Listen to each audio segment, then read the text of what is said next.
Mon sujet emblématique, je l'ai choisi vraiment de manière personnelle, c'est-à-dire que je voulais vraiment un sujet qui m'intéressait à titre privé, et ensuite j'ai regardé un peu ce qui se passait aux alentours.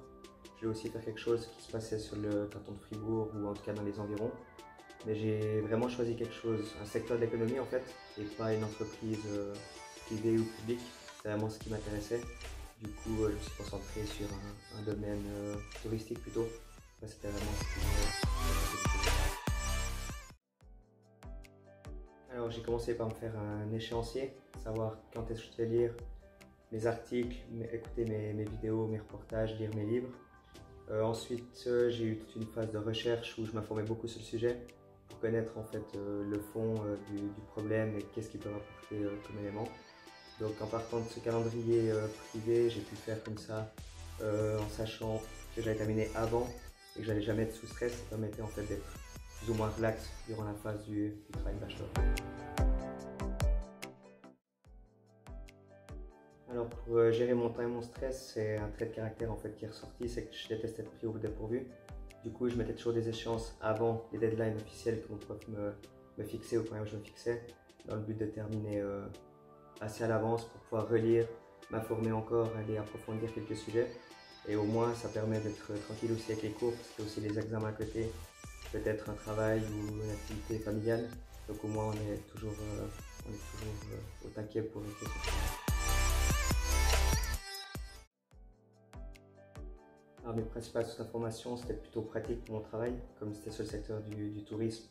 J'ai eu beaucoup d'interviews en fait avec des personnes professionnelles du domaine, beaucoup d'articles de journaux, vidéos, reportages, aussi une partie théorique avec des lectures plus scientifiques, mais c'était moins important.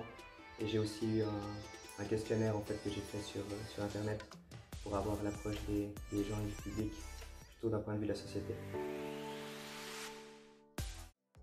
Ça m'a apporté tout d'abord une connaissance plus approfondie du sujet sur le tourisme et mon thème. Donc à titre personnel, c'était plus enrichissant parce que comme ça je peux mieux connaître ce thème-là.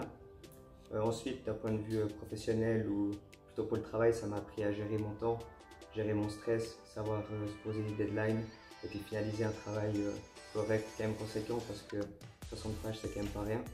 Et au moins ça permet d'être bon dans tout ce qui est timing. Alors, ce que je leur conseille, c'est surtout de ne pas sous-estimer la durée du travail et aussi le nombre de pages.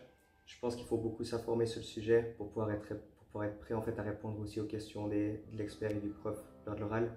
Et une fois qu'on voit que le sujet est maîtrisé, ça nous permet aussi mieux de structurer le travail, de savoir où on veut aller. Aussi, je ne sous-estimerai pas la partie finale, en fait, relecture, correction, impression, relayure, mise en page, etc. Ça prend beaucoup de temps. Bibliographie aussi.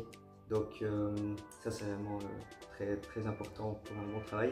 Et la bibliographie aussi, je vous conseille vivement de travailler avec Word, l'outil de bibliographie directement, et de ne pas tout prendre à la fin parce qu'on se perd facilement. Il y a des livres ou des articles qu'on va peut-être lire mais pas forcément réutiliser.